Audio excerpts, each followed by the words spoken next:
Good morning, good afternoon, good evening, good day, wherever you are in our international community, thanks to Zoom. My name is Herb and I'm an alcoholic. Welcome to our series of workshops, not a formal series, but there is a continuity, especially this one with Dr. Fred Luskin.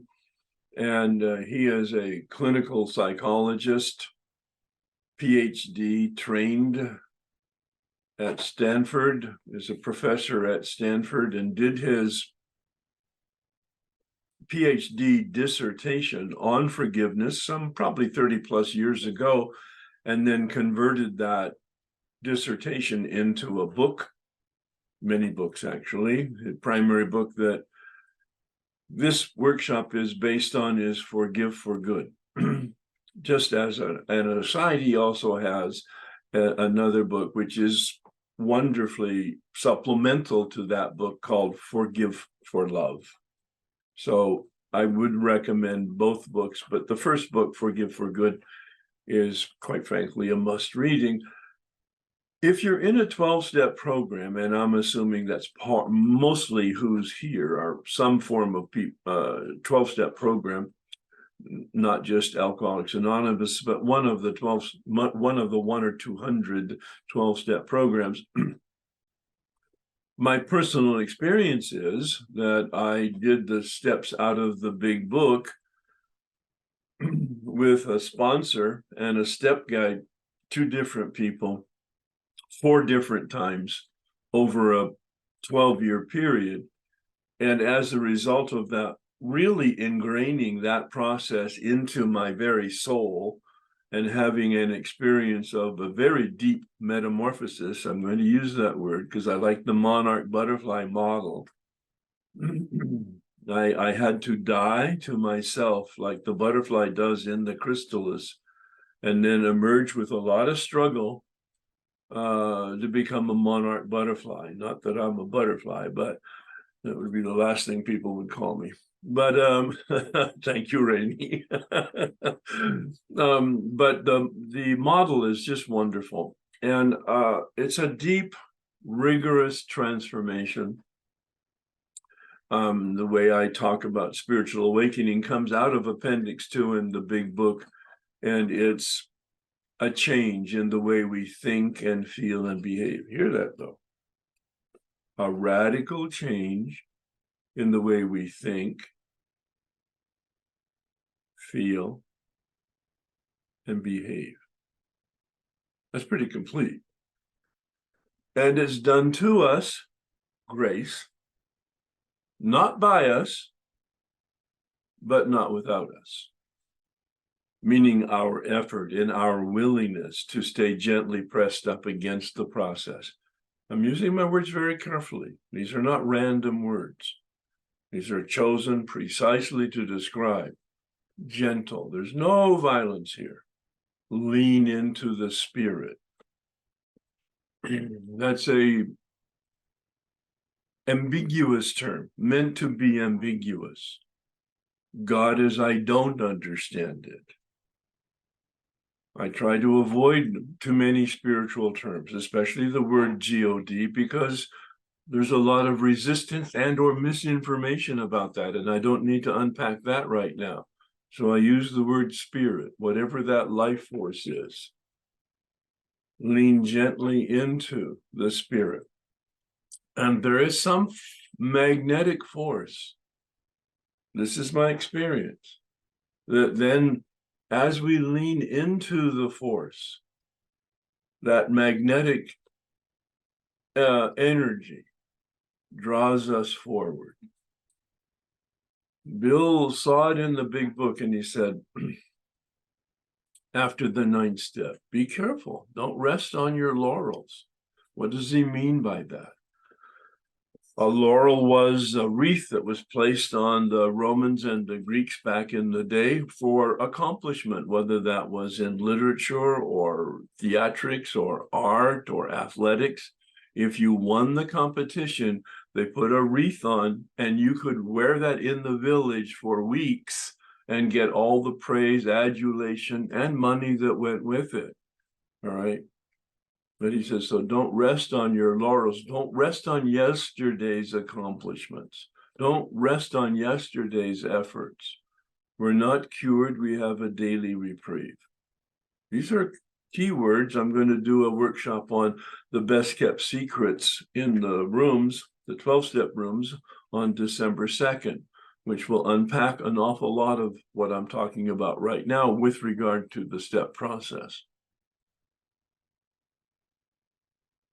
The point relevant to today is, as a result of the completion of the 9th step, where I brought repair to the damage I had done to others, for the very first time, 48 years old, 4 years sober, going through the steps for the very first time out of the big book, there was healing. That's not a word that's used, I don't believe, in the big book very often, if at all. But that was my experience. And that's when I met Fred. He had just published his book, and I had read it in preparation for being on a panel with him. And I described my process of going through the steps and this transformation, this awakening that I talked about in my opening comments, and the amends process, very powerful, where I released them through the amends process. And surprisingly and unexpectedly, I found myself released from the guilt and shame of the damage that I had done, but also released in terms of my pummeling myself for being such a mischief maker. I use kind words, especially with myself. And then he gave his presentation on his new book, Forgive for Good. And afterwards, the panel went very well. And afterwards, we were talking just quietly in a corner. And I said, Fred, my experience is that the process is different. The vocabulary is different. But underneath of this 12-step process, as well as the forgiveness process, as you've seen it from a scientific, secular standpoint, the process is identically the same. The words are different. The vocabulary is different. The technology is described differently, but the essence of it is really the same. And he said, yes, he said, but you 12-steppers, you spiritual people have a real advantage. And this will tell you a little bit about Fred and his, quite frankly, humility. His wisdom, certainly, but his humility. And that he said, the advantage that you spiritual and 12-step people have is that you have God. He said, I can't, as a scientist, I'm a psychologist, I'm a scientist, I'm a professor at Stanford, I can't bring any spiritual, non-material, ethereal, religious concepts into my work or my vocabulary. But it's clear that it's a terrific advantage for people to believe something like that. And it gives them a highly leveraged outcome as the result of the process. So let's talk about forgiveness. And I don't plan on a detailed presentation or discussion about forgiveness. Those are in the YouTube, as well as all of the work that Dr. Luskin and I have done together for the last 2, 3, 4 years has been recorded and placed on the YouTube channel so that you can hear lots of context, original presentations on forgiveness by me in terms of the step process, as well as original introduction to the forgiveness process from a psychological standpoint, from a scientific standpoint, from Dr. Luskin, and some of the questions and the responses from both of us, Dr. Luskin and myself, to the audiences at that time. Those will be wonderful resources.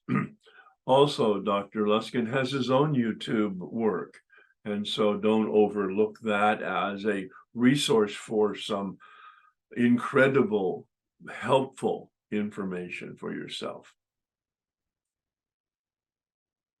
Forgiveness. Look it up in a dictionary. That's what I did. I'm serious. The dictionary may be the best supplemental book to the big book of Alcoholics Anonymous. I didn't know that until this man who took me through the steps in 1988. I was 4 years sober, but I heard him in a meeting, story for a different day. I asked for help and he was willing to give me help, and it took a year to go through the steps. He said, get a big book, a fresh one, no markings, use a set-aside prayer, which I had not heard of until he mentioned it, because he said to me, look at me here. He said, you have a lot of information, Herb. Seriously, we're in a restaurant, and he did this publicly. It was so embarrassing. He said, you have a lot of information. Oh my God, Herb. A graduate education in philosophy, a graduate education in psychology, a graduate education in theology, 3 separate. He said, and now you're 4 years sober, and your book studies and your step studies, and it's just wonderful. It's very impressive. He was being kind, but a little bit tongue-in-cheek. He said, you have a lot of information, but you have very little transformation. I hope it caught your breath if you haven't heard it before. It certainly caught mine. There was something in his words, but his tone, that rang so true to me. He said, you have a lot of academic information, but it's never been processed through your heart to your feet, and you have no experience of change. And he nailed it. That's why I knew that he knew something that I didn't know. There was a resonance in his voice that was that magnetic spirit that I talked about in my opening comments, or maybe before we were starting. A magnetic invitation to a place I didn't even know existed. And he quoted Einstein. The consciousness that created the problem cannot be the consciousness that solves the problem. And of course, I love pithy, P-I-T-H-Y, pithy, succinct wisdom sayings like that. They just get right to the heart of the matter. They pierce the armor of darkness. And he said, we need an open mind and an open heart, so that we have new information and a new experience, and that we're delivered to a place we don't even know exists. I'm encouraging you to adopt this attitude of open mind, open heart. Forgiveness. It's a process. It's not an event. Now, it was a process that I experienced unbeknownst to myself, because I didn't know anything about forgiveness. In fact, I didn't know anything about the steps. In fact, I didn't know anything really about spirituality, despite the fact I had been a monk for 7 years. Yeah, at age 17, I went into a monastery. I didn't even know it was a monastery. That's how lack of diligence I did. I knew it was a place to study to become a Catholic priest. When I got there, I realized it was a monastery. When I got there, I realized not only was it to study to be a Catholic priest, but you were going to be a monk with vows of poverty, chastity, and obedience. And oh, by the way, we're silent. No, that was all a surprise to me at age 17, but, you know, it was fine. I mean, I just rolled with it, but I loved it. I stayed for 7 years. I left because I was doing non-monkish things, and we'll keep it very general. And it's a really good thing because it gave me a foundation, a platform that later was to blossom as I got connected to Alcoholics Anonymous and the 12-step process.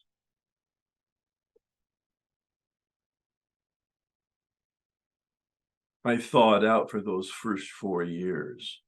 I didn't know that's what I was doing. I had a sponsor. I went to a meeting every day. I called my sponsor every day. I went to step studies and book studies, as I mentioned, but nothing happened. Nothing changed until I met this man. And then everything changed. It was a year in process, going through the big book, one step at a time, one page at a time, one paragraph at a time, unpacking, looking at my personal history to connect to the words in the big book and the process that's suggested as a process of transformation, a process of spiritual awakening, a process of change. At the end of my 9th step, I was aware that I had been changed and those promises were realized in my life. Again, I encourage you. Bill Wilson in the big book encourages you. Set aside your old ideas. He talks a lot in many places about change. When he's recapping the story of Roland Hazard,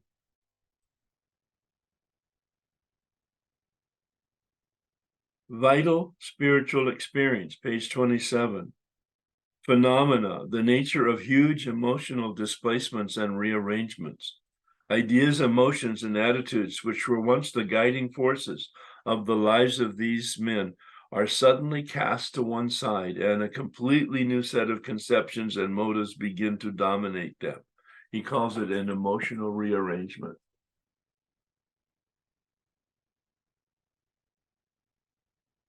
I invite you to join me I call it a prayer. You can call it a positive orientation or a positive affirmation or a positive confirmation or a positive intention. It doesn't matter what you call it. Please, the nomenclature can somewhat get in our way. The vocabulary can get in our way. Do not let words get in your way. Get underneath the words. What are we trying to express? What's the meaning? What's the intent? What's the motivation? Try to be as conscious of your consciousness as possible. No, I didn't stutter. Be conscious of your consciousness. That's called awareness. And the more aware we are, the more successful we are in navigating life. One of the key wisdom pieces that I've garnered out of the work that Dr. Berger and I do, Alan Berger, you may know him, in my relationship with our work in emotional sobriety. I make mistakes. I can have the humility to, I make mistakes. I'm not a mistake. What a key distinction. So many of us, when we make mistakes, we identify that we are a mistake. So many of us have such low self-esteem and unworthiness that we adopt our behavior and the outcomes of our behavior as a definition of who we are. It's unfortunate, but it's pandemic.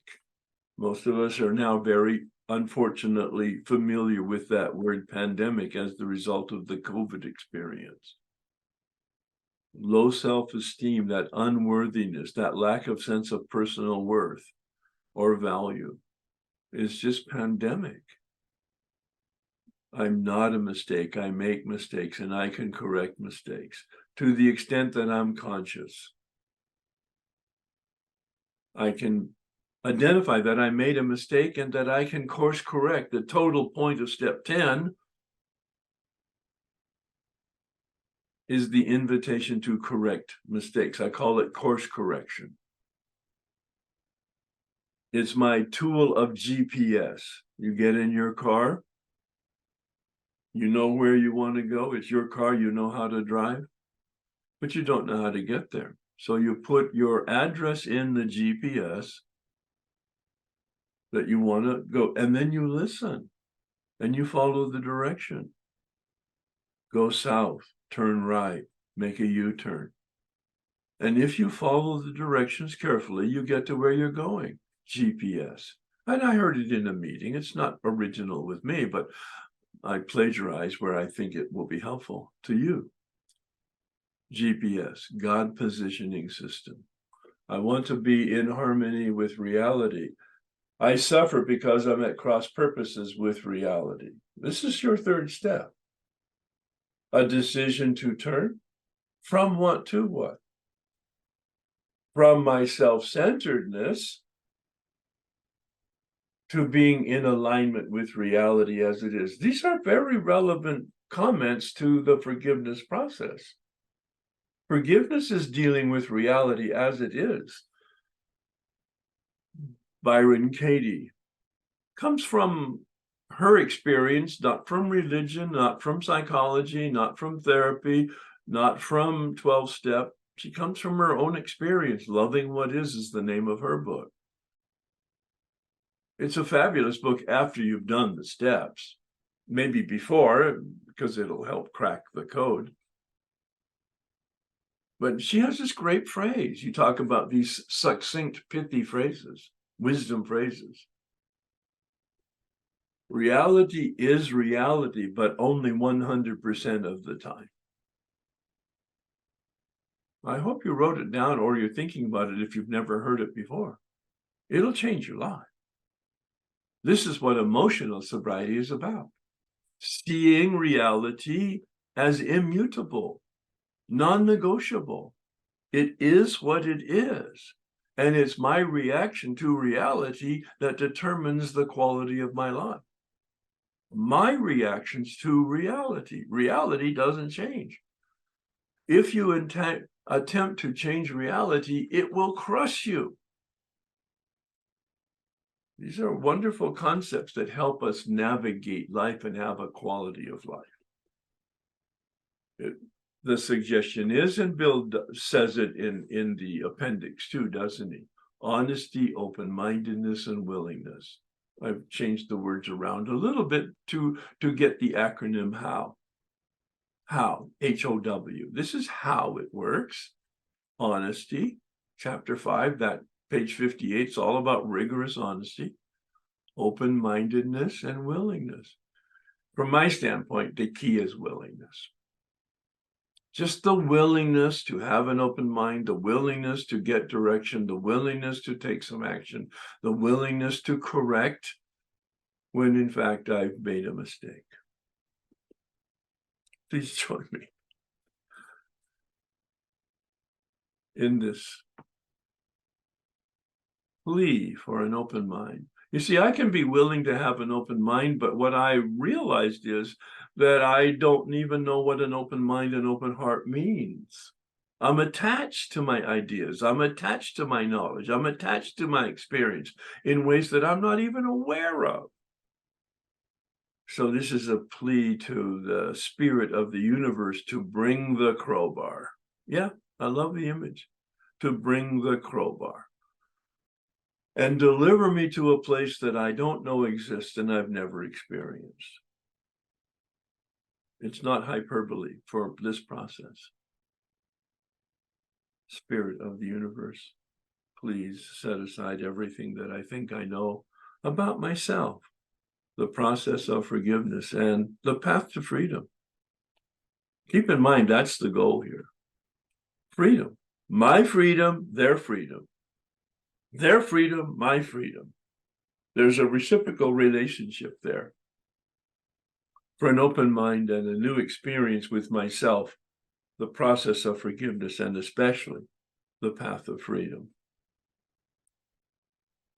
So ask yourself, in light of this open-mindedness invitation, Why are you here?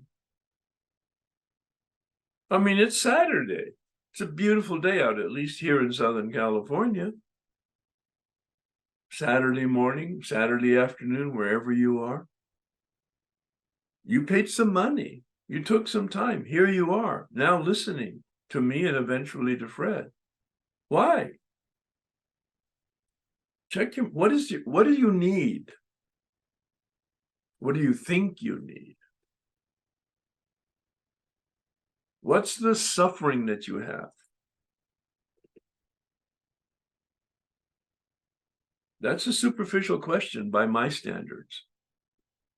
It's pretty easy to observe the suffering.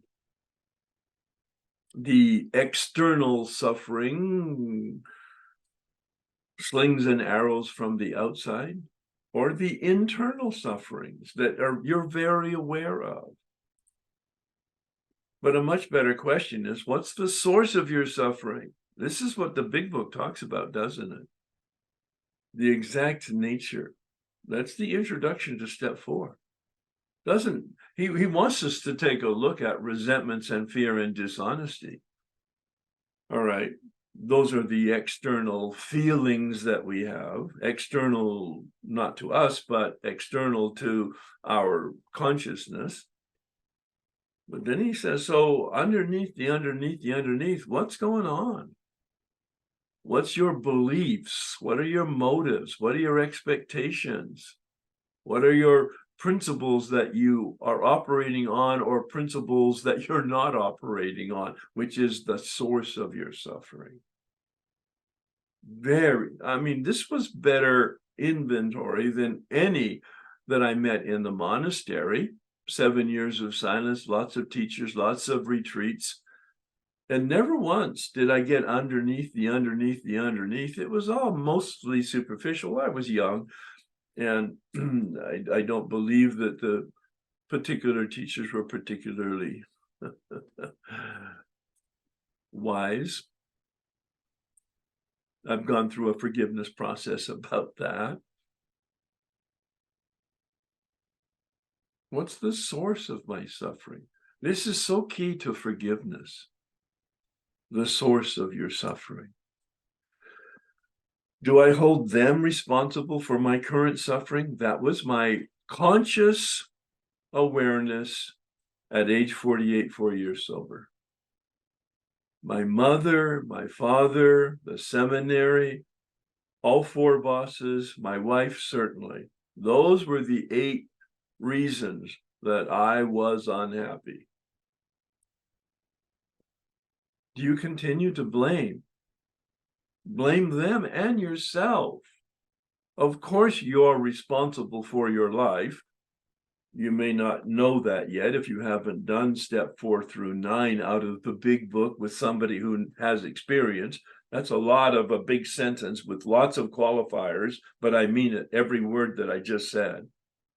Done the steps out of the big book of Alcoholics Anonymous. I'm familiar with most of the literature in all the 12-step fellowships, but none of it, as I've seen it, there's probably stuff I haven't seen or paid attention to that isn't as true about this, but there's nothing as effective as the material in the big book of Alcoholics Anonymous, interpreted by somebody who has understanding and experience with it. Many people say they've done the steps out of the big book, and by my standards, it's kindergarten. Not even grammar school, let alone high school or graduate school. And I'm not judging. Yes, I am. I'm judging it, but not in a negative sense. I'm just evaluating it, because my process was going from grammar school to high school to college and to graduate school. 4 different journeys through the steps. Wider, deeper experience with it, so that I was able to see that I'm not the victim. At least I'm an accomplice. At most, I'm the perpetrator. Do I continue to blame myself? It's not healthy. It's not helpful. It keeps us in bondage. You may have freedom from your addiction at this point, for whatever reason. There's so many reasons. The gift of freedom and abstinence from your addiction. That's the promise of the big book of Alcoholics Anonymous on page 84. The promise of neutrality. You can read it. It says we are placed here, the grace of that. It's not a result of our effort, although our effort is a preconsideration to somehow the effective connection with grace. We are placed in a position of neutrality. But we're not cured. We have a daily reprieve. If you want to really have a deep unpacking of that, come to my workshop on December 2nd, The Best Kept Secrets in the 12-Step Rooms, because I'll be unpacking all of that material beginning with page 84. Getting deep into a description of, an evaluation of our way of life and our way of living, dealing effectively with the spiritual malady. So what is forgiveness? I looked it up in a dictionary. A decision to release. So simple in terms of the English language. A decision, my choice. I have free will. Now, where is it free? Of course, we use the term in step 1, powerless, don't we? No, powerless, no choice. We use the word powerless so often we become brain dead to it, because it's such a habit. It doesn't have any impact. Try to give it some flavor. What does it mean, powerless? Oh, no choice. First half of the first step, no choice with regard to my addiction.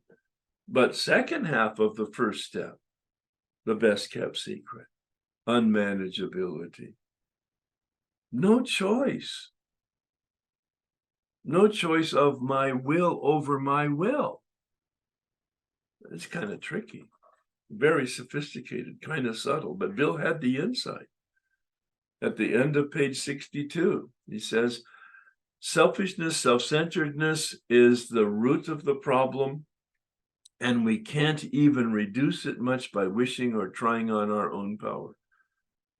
So the assumption, the thesis in the big book is that we do have free will, but it's not about addiction and it's not about managing our lives. It's about our relationship with God, our relationship with the Spirit, our relationship with the life force, which he confirms on page 53.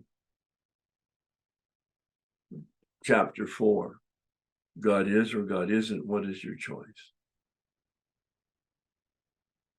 Yeah, a choice. I have free will.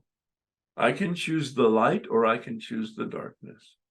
That's very relevant here to the forgiveness process, whether you put it into the spiritual context or not, and Fred will make some comment on that. I see he's with us today. I'll be introducing him in a minute.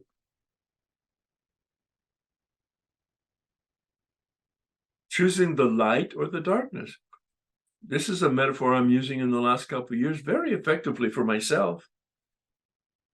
And I heard somebody, again, plagiarizing from others' wisdom. Darkness is just the absence of light. Write that one down and meditate on it for a while. It'll give you a sense of freedom and also the responsibility for choice. Wow, darkness is just the absence of light.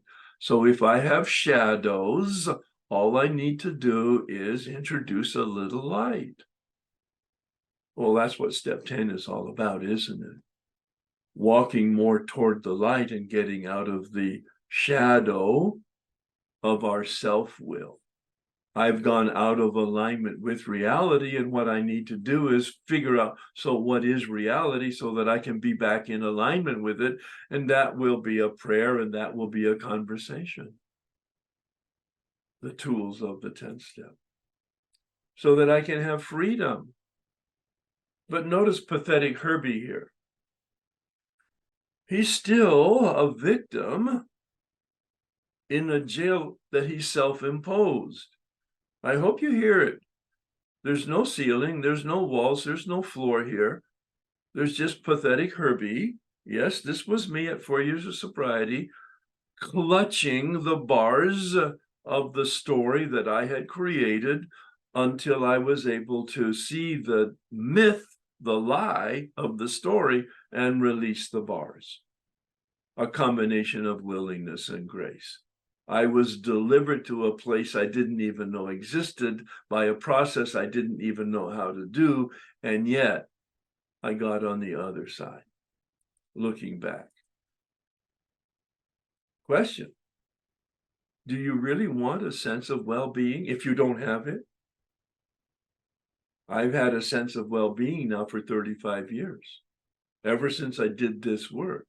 Now, was it one and done? No, not at all. It's like that dimmer switch. If you've heard me before, you've heard the dimmer switch. The lights get put on with a little bit of juice, a little bit of electricity, a little bit of energy in the circuit by a press of the button.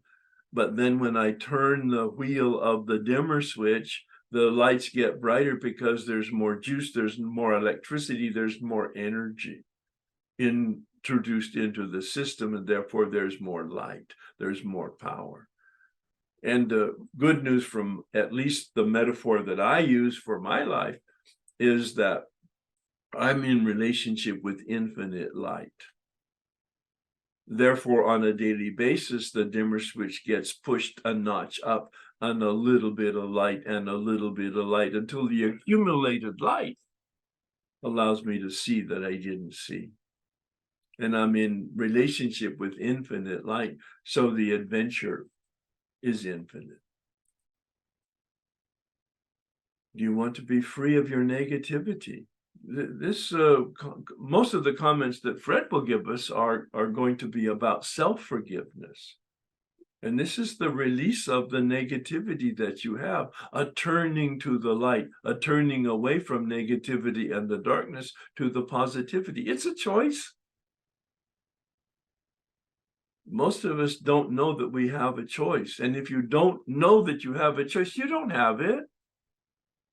That's the whole purpose of knowledge from my standpoint, is to give me the awareness that I have a choice and what the choices are.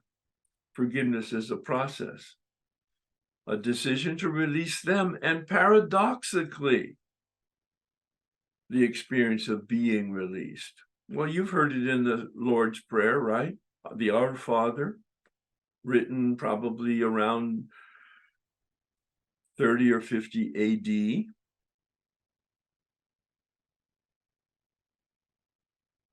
To the extent we release them of their debt, we are released. And then 1800, 1900 years later, the prayer that's named the St. Francis prayer. St. Francis was in the 12th century, so clearly he didn't write it. But it's got the spirit of St. Francis, the living by principles of positivity. And it says, to the extent that we forgive them, we are forgiven. Dr. Luskin will talk about that process and that paradox. Forgiveness is not any of these words. Condoning them, forgetting the event, or tolerating the experience, or ignoring the experience, or approving the experience, or excusing them or the experience, or minimize. No, it's not that. We don't have the power to pardon. We have a responsibility to not deny the truth of the hurt. We don't have the power to absolve, and we may not want to reconcile. Certainly not to invite the hurt again or surrender justice. Forgiveness is a decision to not retaliate, not exact revenge, not seek compensation, not judge. It's a decision to release them and be released, release myself and be free. I have a 3-page meditation in my Way of Life document on my website. I think it's around page 39 in a 65-page document. You could go to the website and download just those 3 pages. And I've incorporated Dr. Luskin's primary 6 bullet points as to the process to identify the exact parallel process in the 12-step process in that meditation. It might be helpful to you. It's very dense. It will require more than one reading and probably several meditations. I found the conclusion to the forgiveness process in step 9. For me, the beginning of the forgiveness process is step 4. I alluded to it in some general way in the early comments that I made today, and that is in step 4, column 3 in the resentment inventory, and column 4. Those were the impactful beginnings of the forgiveness process. I didn't know it at the time. Column 3 allows me to take a look at my unrealistic beliefs and expectations, the stories that I have, the myth that I have created, the safety mechanisms that I've woven, which are delusional.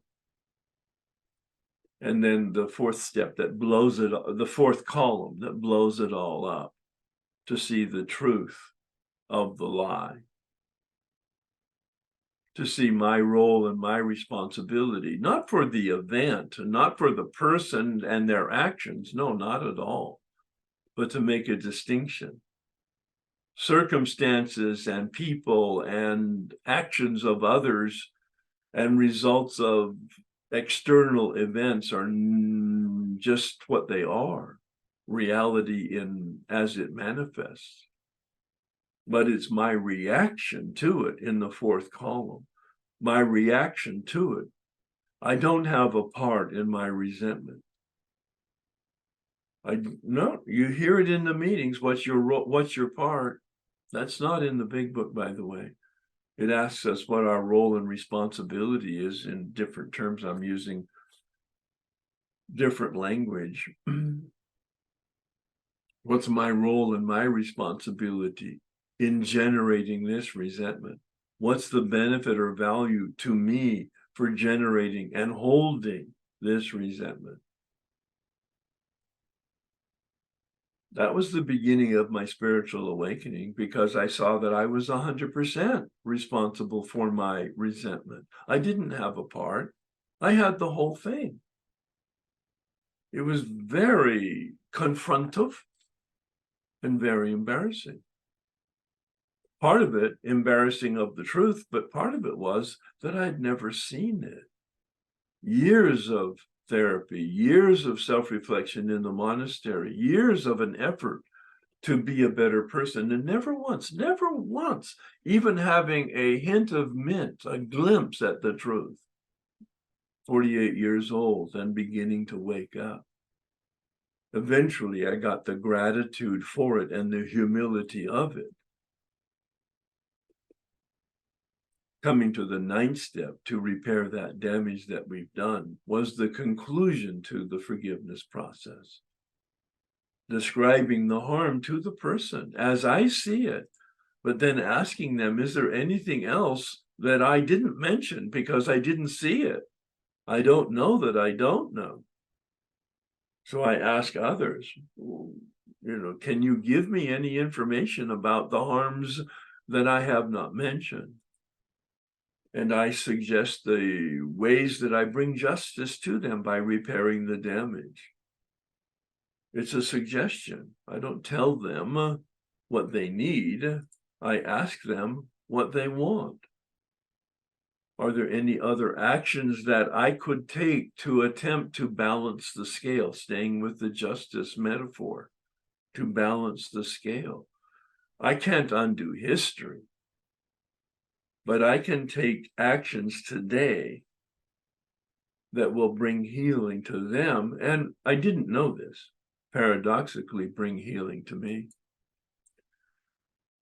In my meditations, and after certainly writing the one that I mentioned earlier, this has come to me as a truth, one of those pithy sayings again. A forgiving person has no past. Freedom. I'm released. But an unforgiving person has no future. I'm in bondage of this negativity. How free do you want to be? How soon? I've coined these questions in the last couple of years to people. It's in your face. That's my job. You've heard people say, I'm here to comfort the disturbed and to disturb the comfortable. Amen. How free do you want to be, and how soon? I want to be totally free. I want to release these bars and walk free. And I have progressively, like the dimmer switch, over these last 35 years. 35 years I have managed my life. You won't hear that often in a room because they don't understand that our responsibility is to manage my life. They say, let God manage it. No. I'm responsible. I have free will. I'm responsible. I have a mind that can be conscious and more conscious and more conscious. I need to know what to do and then to do the right thing. And that's a process, and there's progress. The book has a line that I understand the spirit of it, but I disagree with. Half measures availed us nothing. That's not my experience. Half measures by my standards on my own have availed me something. Even I witness it with other people. I understand the spirit of it is come as full as you can, with as much consciousness as you can, with as much willingness and honesty as you can, yes. My comment to people is do the best you can, knowing that it's not the best you can, and do it anyway. And be leaning gently into it, quietly, humbly, moving forward, listening and taking direction. And you will make progress. Bill's very clear on page 60 after the list of the step suggestions. Progress, not perfection. And you hear it all the time. Practice makes perfection. No, it doesn't. Practice makes progress. We practice our practice. My own spiritual director has a mantra. All spiritual people on a spiritual path. Perhaps you could say all humans who want to be fully human, to manifest as quality of humanness as they can, to be the best person they can. They have a practice, and they practice their practice. And when they practice their practice, they're faithful. Their practice will be faithful to them. Be faithful to your practice, and your practice will be faithful to you. Practice makes progress.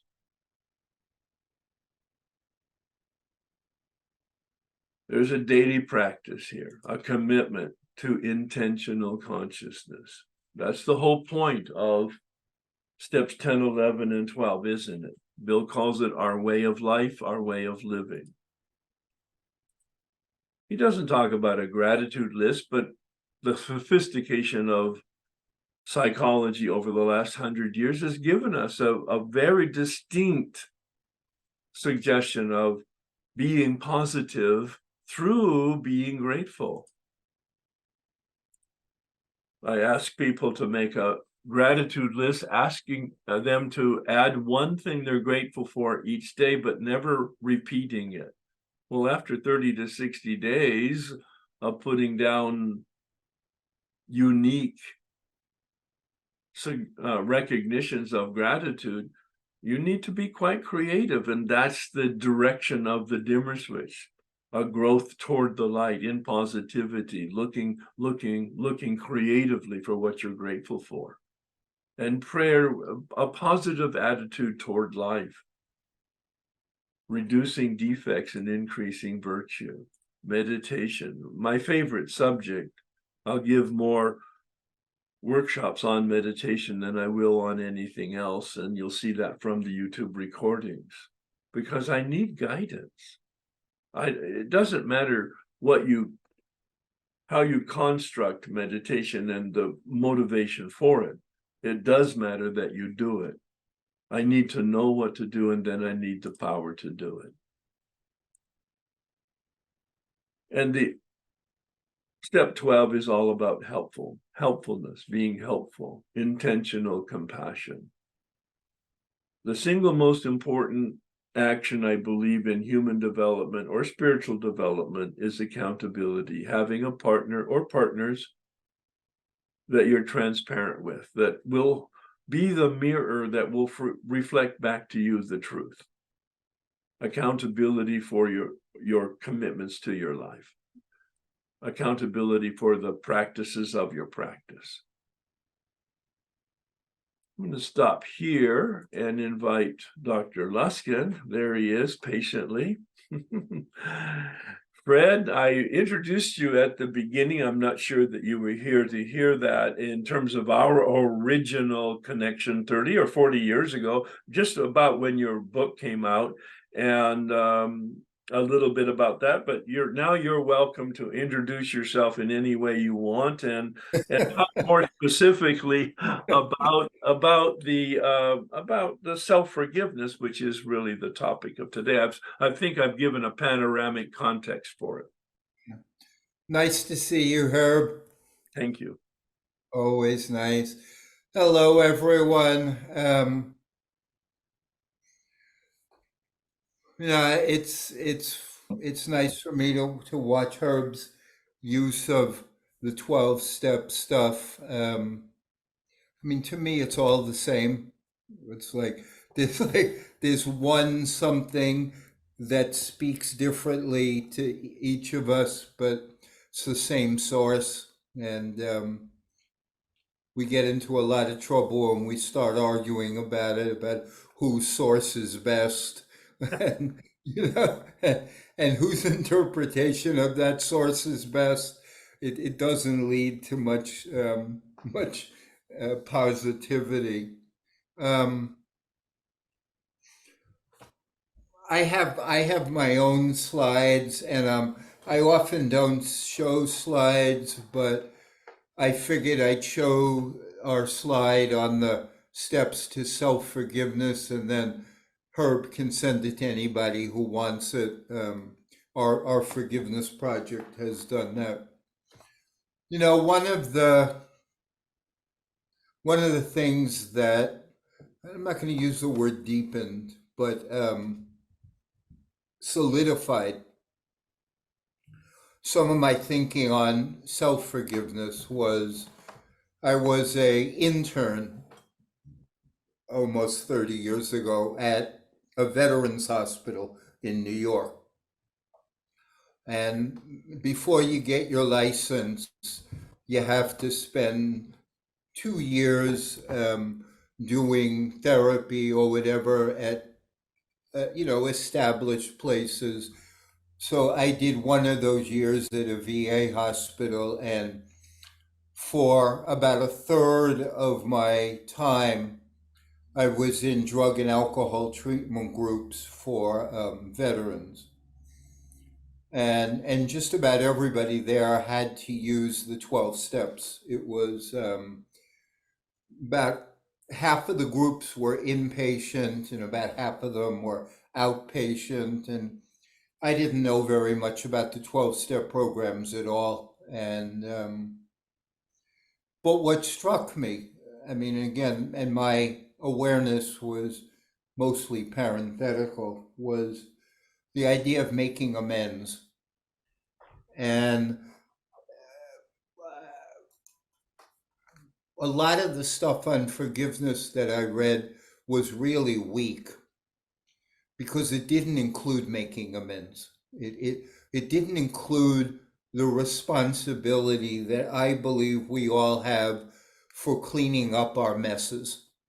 And that's at the heart to me of self-forgiveness, which is why I'm starting here.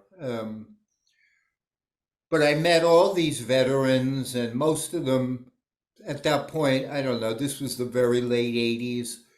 Um, no, maybe it was the 90s, but most of them were Vietnam era vets, and they had really been messed up by that war. And, it was just, they weren't on the right side, and it was just a horrible thing. But you learn when you spend time at a VA hospital that most often, not always, as people get really old and sick, the hardest part for them is forgiving what they did, not what others did. And there was a lot of torment in a good number of these men for what they had done during the war. Um, it's one thing to be younger, but when when you know your time is limited and you can't hide from your own behavior, um, it can really hurt to see the ways that you or I have contributed to suffering in this world. And I started to read a little more about it, and I've understood that that's not uncommon. That as people approach death, often their biggest suffering or the biggest need to forgive is not others but themselves for what they've done.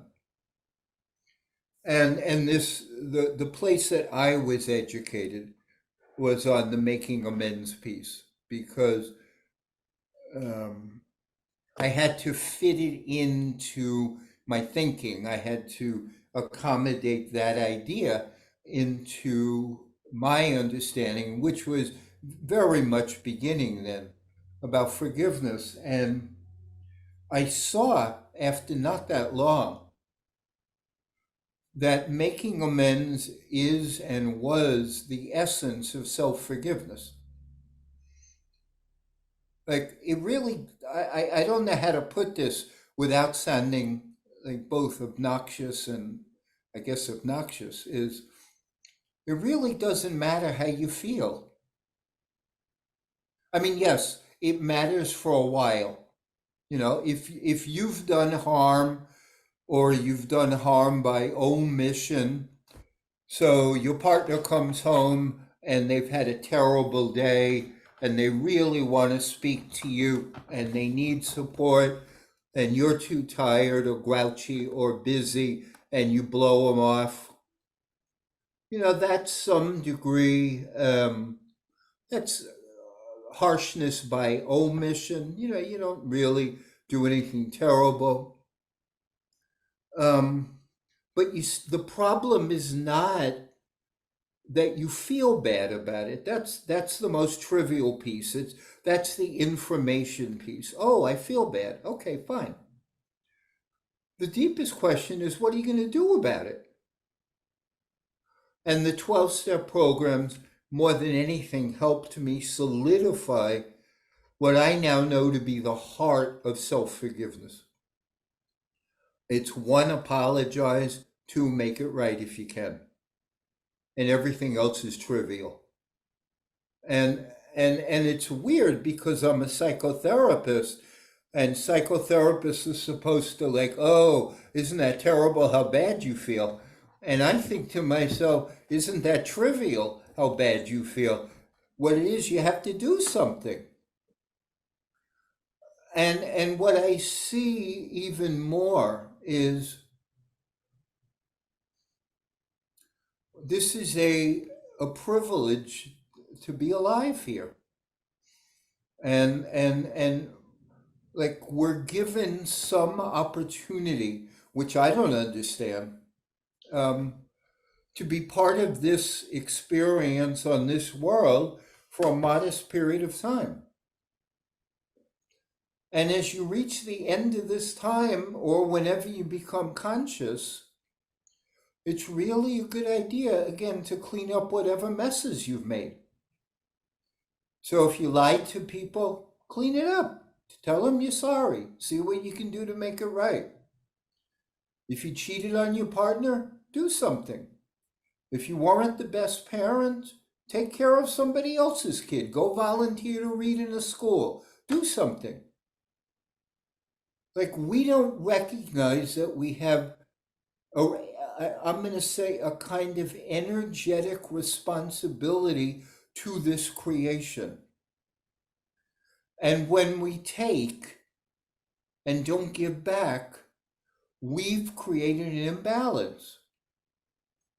So if somebody tried to love you and you didn't love them back, you got something in your debit column. It's not a crime, but it does require some. So the way I would phrase this is, the harm we've done to ourselves, to other people, to this planet, is forgivable. I mean, because we're human. Every human screws up all over the place. I mean, if forgiveness doesn't exist, we'd all be dead. I mean, immediately, because, we all screw up.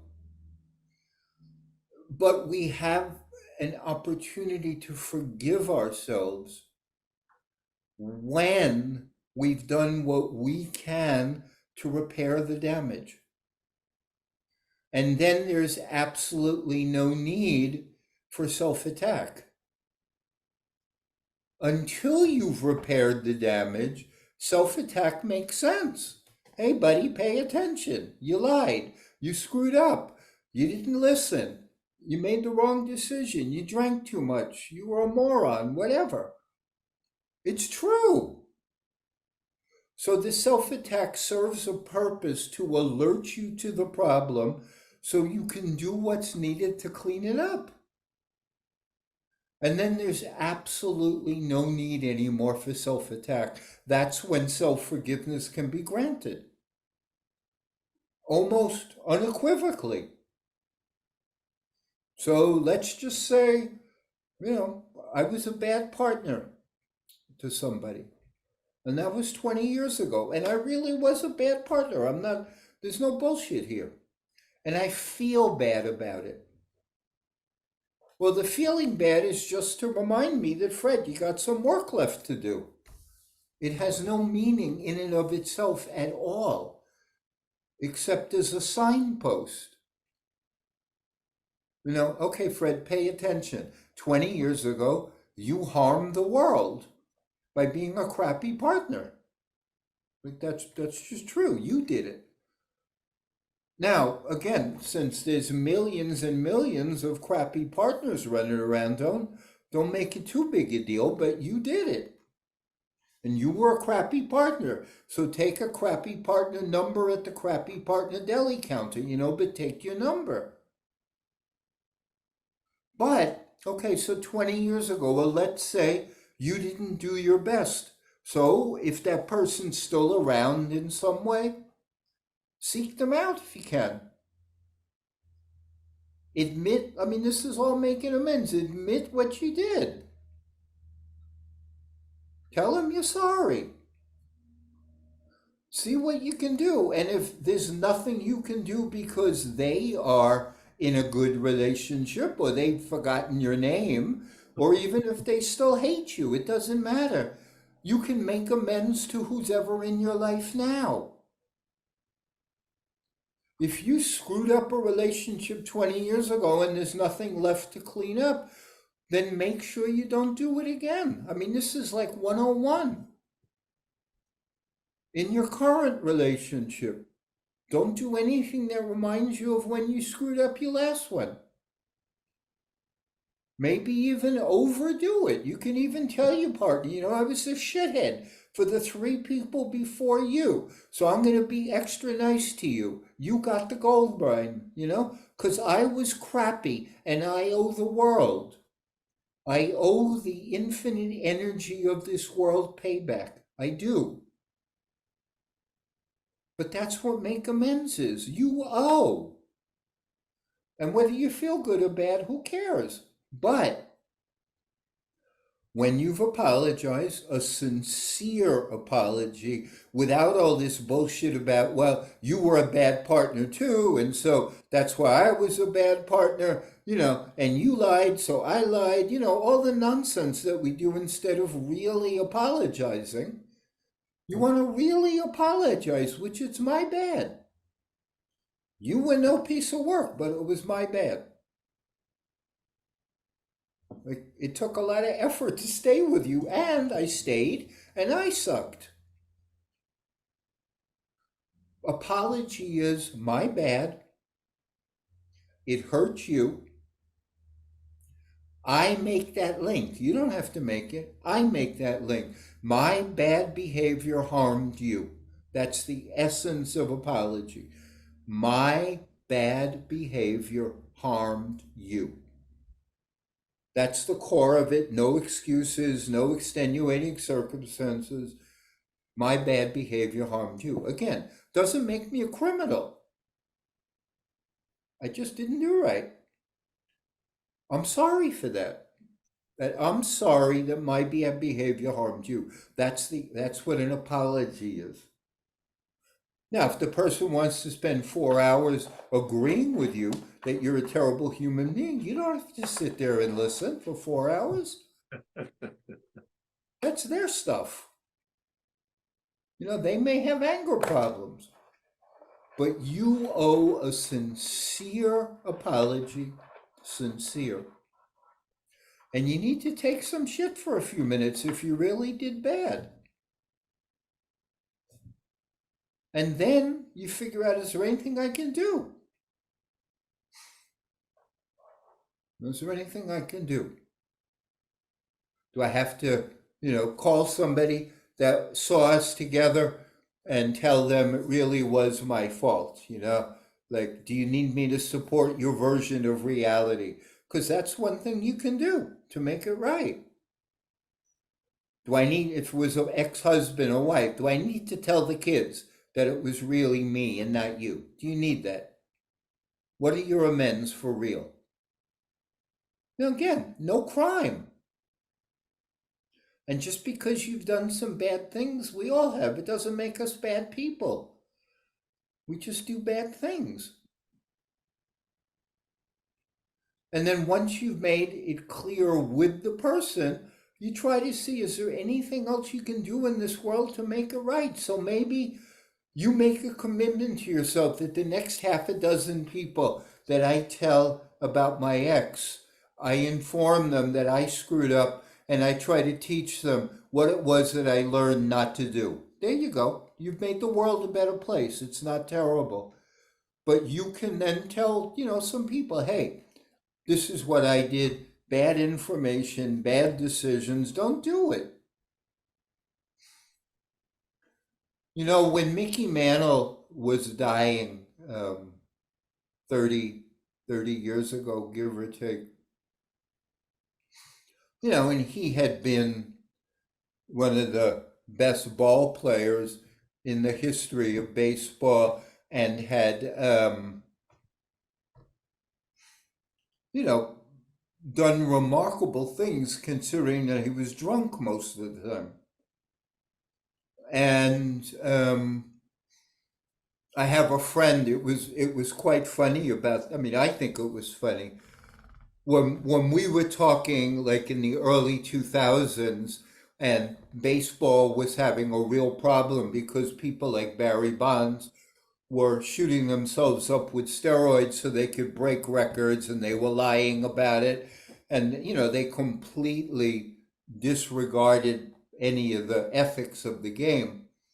My friend said, well, it's amazing because these guys did all this on performance enhancing substances. Mickey Mantle had a great career on performance decreasing substances. So that makes it even more impressive.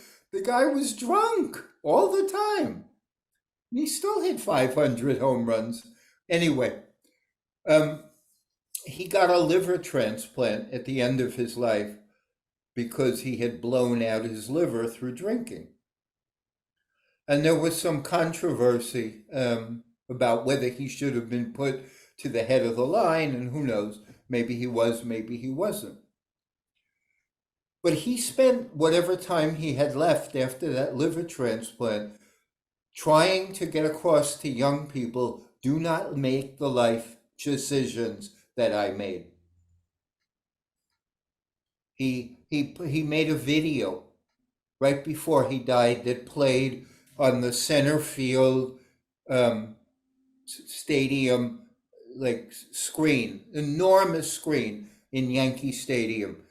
An old, sick, dying man saying to every single Yankee fan who ever had rooted for him, "Thank you so much for all you offered me. And the only thing I can really give back now after just making so many stupid decisions is please don't live your life the way I did.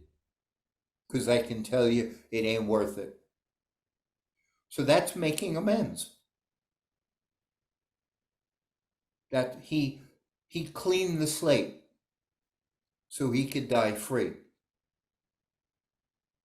I believe we all have that responsibility, all of us, that's part of our covenant here as best we can do is make it clean.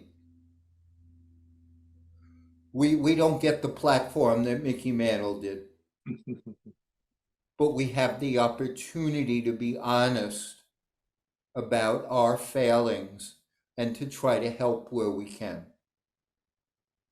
And that's one of the reasons I believe that that's one of not reasons, it's one of the things we can do with our imperfections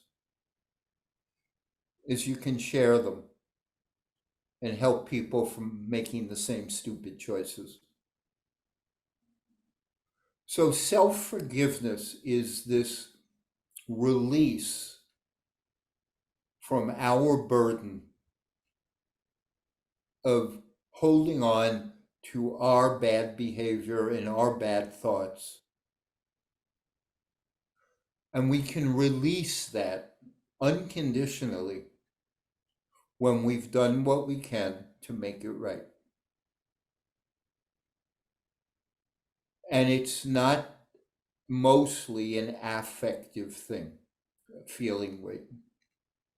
It's a behavioral thing. It's a belief thing.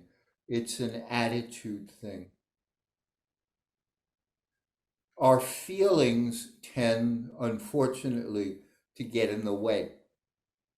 Because you can turn like legitimate bad feelings about yourself into shame, which has no value for anybody.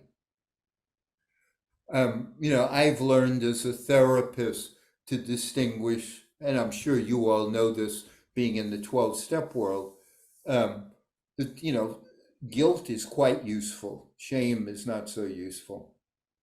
You should be guilty if you've done wrong. And if you're not guilty, there's something wrong with you. I mean, and any of these psychotherapies that tell you you shouldn't feel guilt, I don't believe they're of much use. You're supposed to feel guilty because it's a spur to making it right. Shame, on the other hand, is you're a terrible, bad person. That's ridiculous. We're all complex people who do bad things and some good things and some indifferent things and some mediocre things. We do it all. But guilt is invaluable. So I want to go through our 12 steps to, to self-forgiveness, because it can be useful every now and then to kind of have a model of this, and then you're welcome to take it. But this is a research proven model of self-forgiveness. It's a lot of what I just covered, but I want to give it to you in the model step. The actual 12 steps We had it as 9 steps to forgiveness, but I was interviewed by Prevention magazine. I don't remember how long ago, and they wanted to do a story on self forgiveness, so they turned it into 12 steps. So I just I didn't care enough to turn it back. The the the pictures, these are all ours. I had a postdoc work on this, and this only the 12 steps are from prevention. So I want you to, and this is something you don't have. We understood that there are 4 different kinds of offenses that people need to forgive themselves for. They're not all the same. So here are the 4. One of them is you failed at a significant life task, such as career, marriage, health, something where you haven't succeeded at a task that's important as a parent or whatever. The second is you've hurt someone else because of your actions. Those are different. Third, you've hurt yourself by engaging in self destructive behaviors. And 4, you didn't do something you should have that was important, like having a college fund for your kid, or a solid retirement plan, or exercising, or whatever it is. So these are the 4 categories. Again, we're academics, so we sometimes overthink things, but this is the 4 areas of self forgiveness. The first step of self forgiveness, and Herb covered a lot of these, you need to articulate what you did wrong and the harm it did. As with any other kind of forgiveness, self forgiveness is not for the faint of heart. It's not pretty to really recognize what we've done. Articulate the specific wrong you committed and the harm it caused. Select a couple of trusted friends, or, the 12-step programs are perfect for that. Tell them about what you did so that you could get support, care, and advice. Then the important part is also to zoom out. You're not alone. Everybody screws up.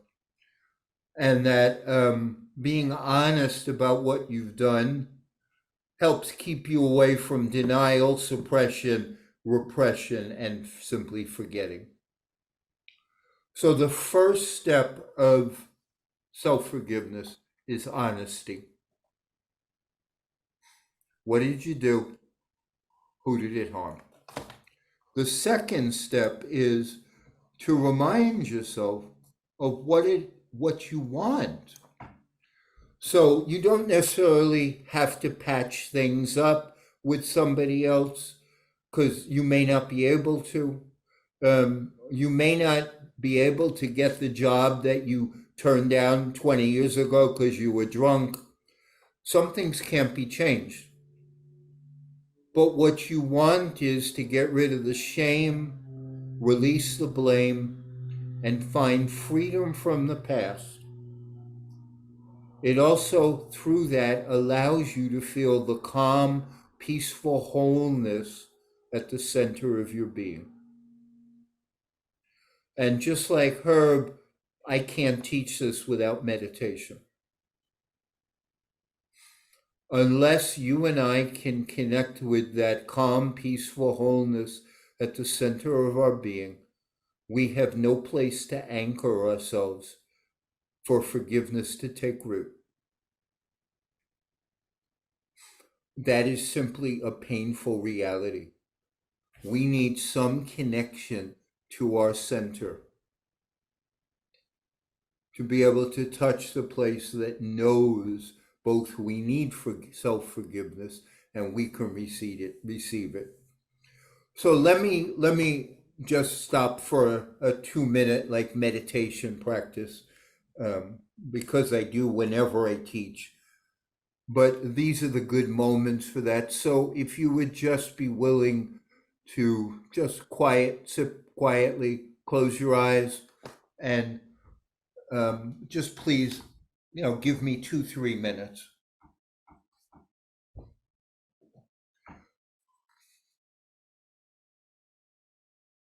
So if you'd all just sit quietly,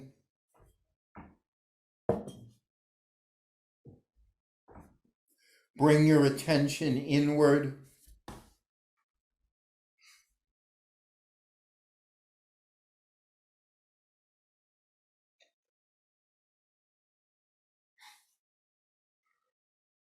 Bring your attention to your inside.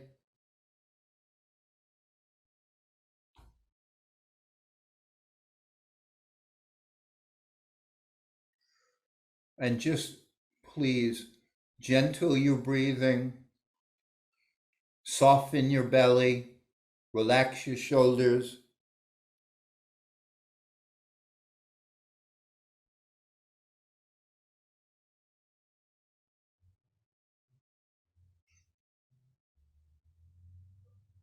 And concentrate on slowing and deepening the way you inhale and exhale.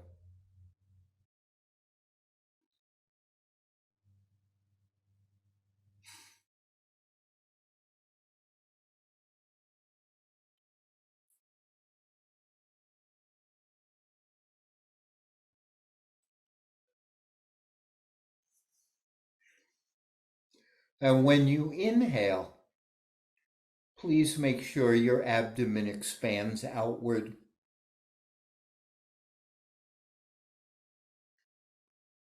And when you exhale, allow your abdomen to contract.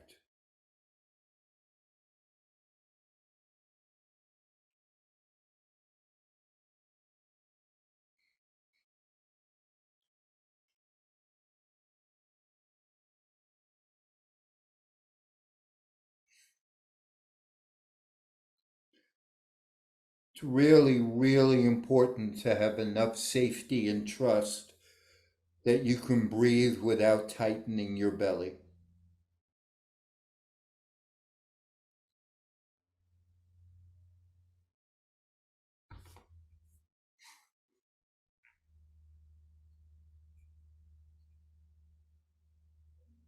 And then just before we're done, think of one very minor transgression you've done in this world that harmed somebody, very minor. And just bring it to mind and just let it go. Like once it's in your mind, keep it minor so it's not a big thing. Hold it, notice it, and then let it go into the breathing. Just let it go. Let it dissolve, let it dissipate. You don't need it anymore. Simplest meditation.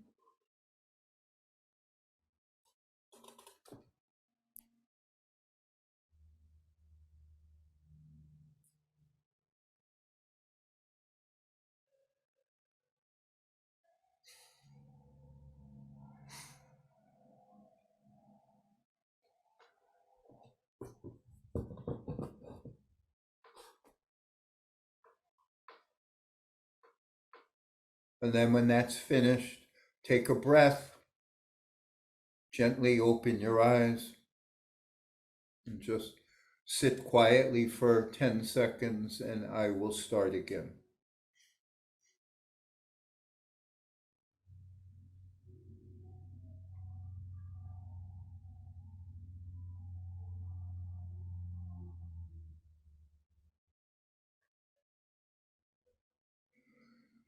But that's just an extremely simple few-minute meditation practice, just reminding us to go inward, quiet down, center, and then from there we have much more freedom. So the next step of this process is recognize unrealistic expectations that you have. We call them unenforceable rules in our work. Um, so I have to be a lawyer or a doctor to be successful. I shouldn't show emotion. I have to be sweet. I have to be perfect. Um, I've got to be the best. I have to win. Whatever ridiculous expectation that we put on ourselves to limit our humanity.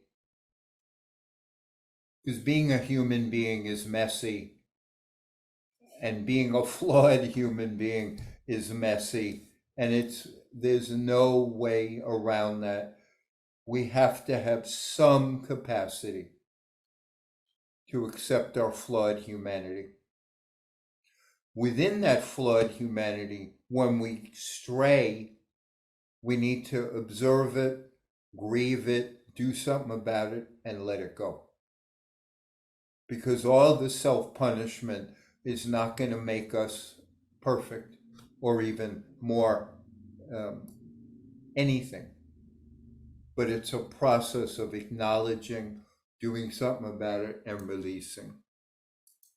The next step of the 12 steps, is the upset that we feel. When we go, ooh, how did I do that? Or, oh, what a shithead I was. Or, what the hell was wrong with me?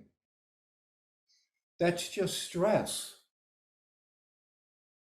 And the thing is, that stress is now. It's not back. It has nothing to do with the past. It's not that it has nothing to do with the past. It's a memory trace from the past. But the actual stress, the reactivity, the shame is right now. And the only time we can deal with it is right now. And we need to develop a habit of dealing with things right now. That's probably the central, meditative reality that we got from all of our forgiveness work. That when we are upset about something, it's really important to get into the habit of quieting ourselves down to help us get in touch with a healthier part of ourselves. So that practice of bring your attention inward for a moment, gentle your breathing. We can do that when we are in self-attack mode. And when you practice that, when you're in self-attack mode gets less potent and less dangerous for our well-being. So the next of these steps is hit the stop button. Replaying what you did over and over again only makes you feel bad. Quit with the instant replay in your head. These are all like cheesy things from our postdoc. I don't normally talk like this, but they're kind of charming. It's just not my language. But we had this lovely postdoc who lived in San Diego that had recently recovered from a long-term addiction problem, and he was so utilizing forgiveness that we took him on for about a year and a half to help us do some of these things. So it isn't going to help you or the person you hurt. Ruminating doesn't help. Kicking yourself doesn't help. Feeling bad doesn't help. What helps is to pay attention. Am I kicking myself again? Stop. Or do something else. Or take a deep breath. or notice how beautiful it is right outside of you, or even just giggle at yourself for doing it again. Oh, here I am again, beating myself up 9 years later. Strange habit I have. But you got to do something to practice pausing so that pause becomes a habit also. And it doesn't matter what it is. I mean, obviously, you can't say it doesn't matter what it is. You don't want to do something else stupid, but like running out into traffic or, but taking a deep breath, relaxing your body, noticing it's beautiful outside, or just self-observation. No, here I am again, you know, doing the same old, same old. Something needs to provide a space. Then the next step, if the reason you can't forgive yourself is because of something you've done to someone else, sometimes all it takes is an honest apology. Remember that the best or most effective apologies are those that are made in person, and that is the truth. It's not quite the same to do it by text or the 140 character Twitter thing. It is much better so they can sense your sincerity if possible. A lady once sent her husband a copy of the game, sorry, with a note asking if they could play together. Not to be undone, her partner sent back a copy of the classic Brenda Lee song, I'm Sorry. Now that's a creative apology and it worked. For whatever reason, human beings really have a hard time saying, I'm sorry. I don't fully understand that. I've experienced it, but I don't fully understand it. But the two key fulcrum points are pause, I'm sorry. Pause, I'm sorry. Then this practice, and I'll lead you through it, is just a derivative of what I did before, but it wipes it away. It just wipes the negativity away. It's taking a couple of deep breaths and then bringing your mind and heart to somebody you love. And so when you do that as a practice, the negativity dissipates if you've said you're sorry.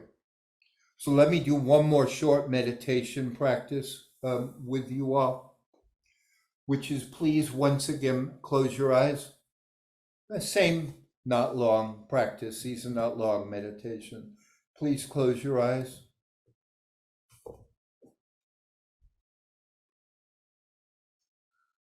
And take maybe 1 or 2 breaths into and out of your belly, but deep, slow breaths.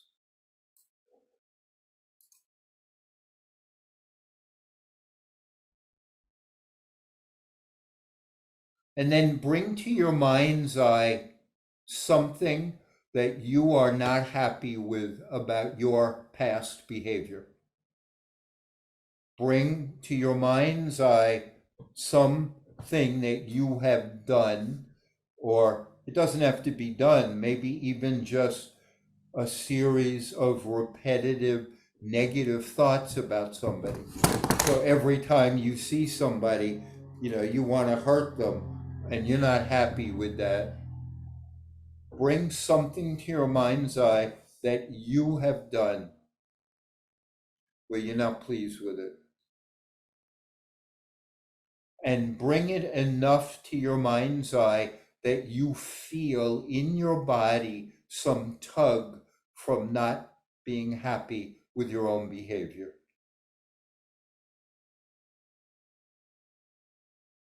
And then once you feel that tug, bring your attention fully to your lower abdomen and take 2 slow, deep, full breaths into and out of your lower abdomen.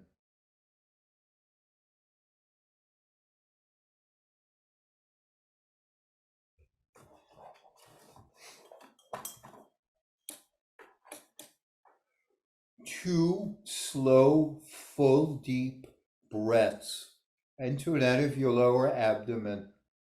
And then as you begin the third breath, bring your attention from your abdomen to the area around your heart. And bring to your mind's eye an image of someone you absolutely adore.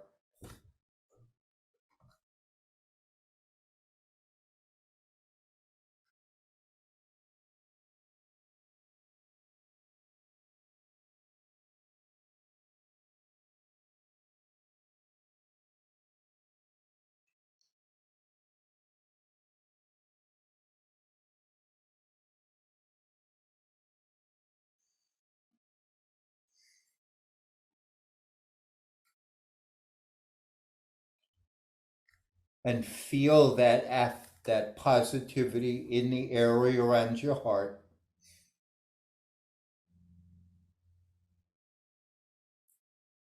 And just relax. Let it go. Let it go. Let that negativity go. Let it go. And just take a breath, a gentle breath.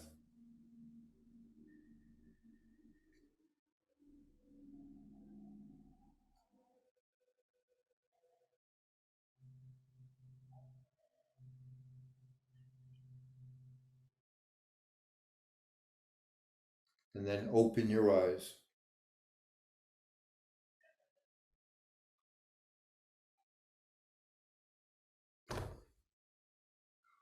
So that's a very simple practice for taking it out of your body. You can do it a lot faster than I did it. I wanted to give you guided practice. But when you feel bad or angry, take the bad feelings, quiet your belly, open your heart, and let it go. Take the bad feelings, bring it, open your belly, open your heart, let it go. All right, the next step is make it right. To make amends, look for a way to be kind to those you have hurt. Pay the kindness forward. Do good rather than feel bad. That, I would say, if there's one simple truth about forgiveness of self, do good rather than feel bad. I don't know any better encapsulation of this whole concept. Do good rather than feel bad. Even if somebody's dead, you can do good to someone else. You can do good to yourself, but do good rather than feel bad. It cuts through so much of the drama. Do good rather than feel bad. The next one is forget the wicked witch stick. Once you've made amends, it's time to let go of the old story. Start telling yourself and everybody else a new story in which you do what you can to be a forgiving person in spite of your all too human limitations. This is the one other simple requirement besides the stopping the repetitive stuff and breathing, is there has to be a decision to stop telling the victim story or the victimizer story. We have to make a decision to stop that story. To stop, it's another piece of the perseverative thing. But once you've told people you're a terrible human being 10 times, stop. Just don't do it again. And find a new story. It doesn't matter what the story is at the beginning, just find a new one. Because once you start shifting that story, it shows your mind and body that that old story was just a story, not the story. Just a story, not the story. And that's the freedom. Self forgiveness is actually a change in story. That is the freedom. That instead of I'm a terrible person, hey, I did some bad things, I made some amends, I learned from it, and now I'm doing best I can to be different. I hurt someone. I don't like that. Made me feel bad about myself. Gone into therapy. I'm going to try not to do it again. Very different story. But self forgiveness is in a story. It's not affect. It's not feeling. It's the story. I'm human. I failed. I may have had terrible parents who made it much harder than me, than some people, to grow up and do the right thing. So I have a lot to learn and a lot to overcome. But that's not a victim story. The essence of this is the change in story from quieting our body and our nervous system and from doing something better rather than perseverating. Um, and then the last piece is notice the good you do.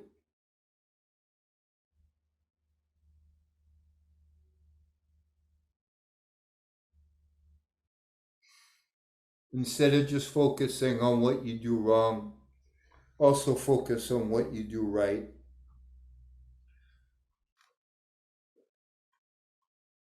Because almost all of us are not just bad or evil or misguided, we're complex.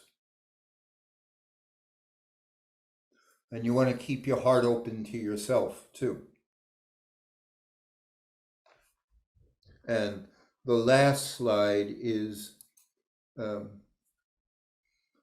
give yourself a break.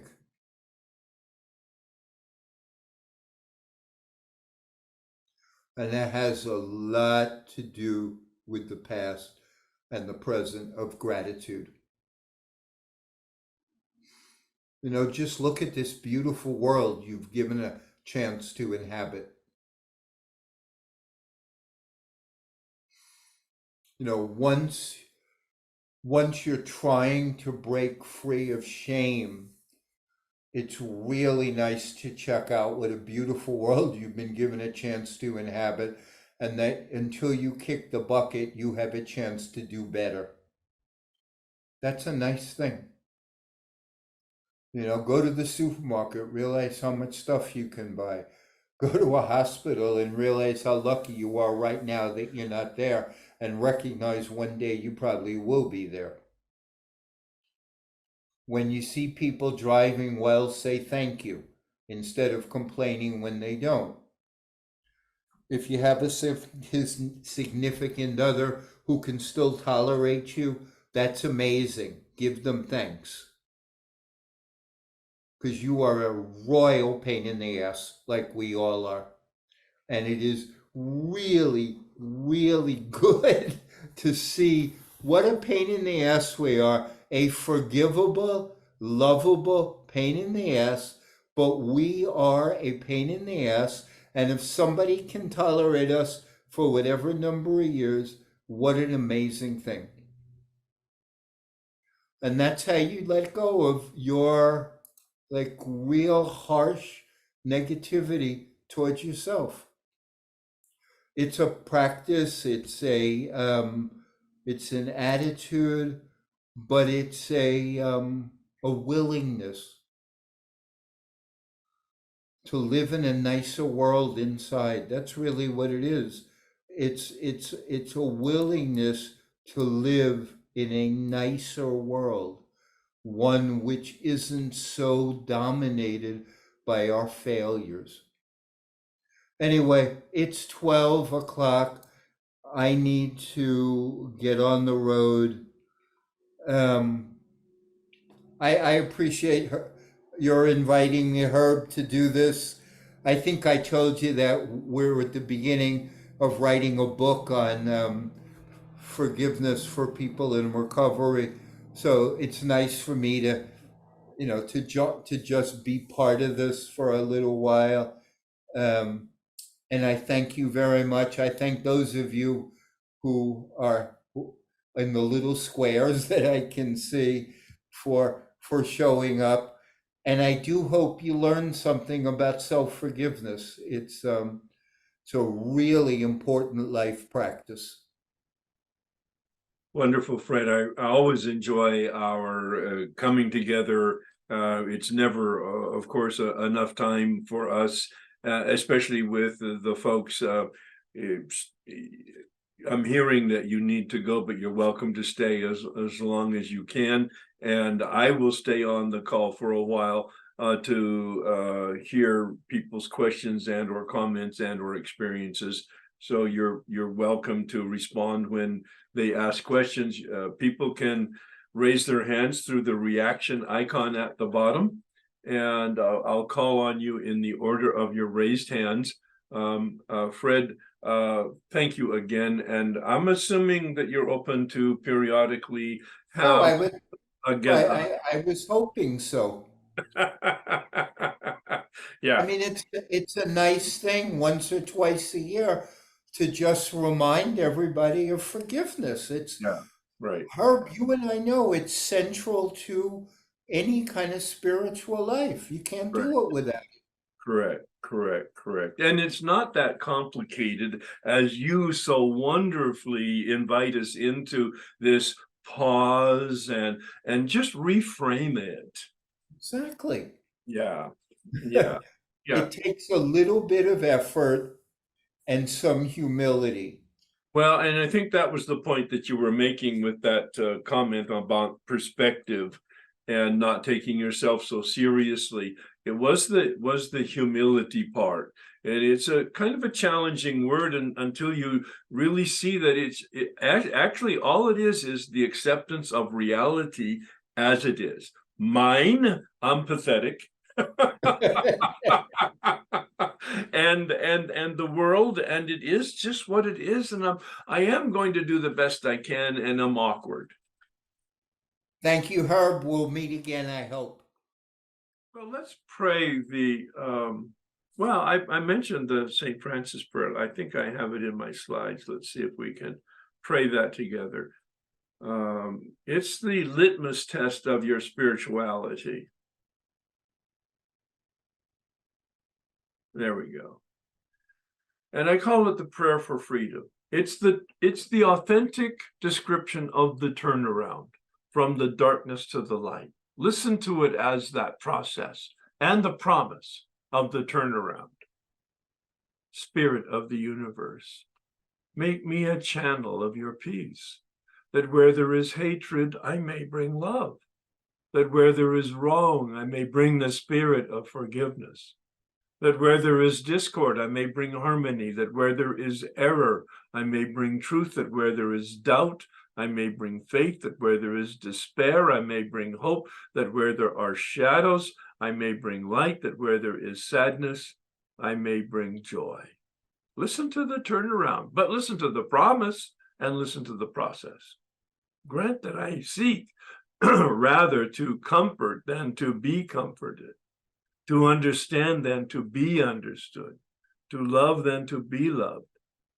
For it is by self-forgetting that one finds, it is by forgiving that one is forgiven, it is by dying that one awakens to this life, not one bit interested in the afterlife. I am very interested in this life. Amen.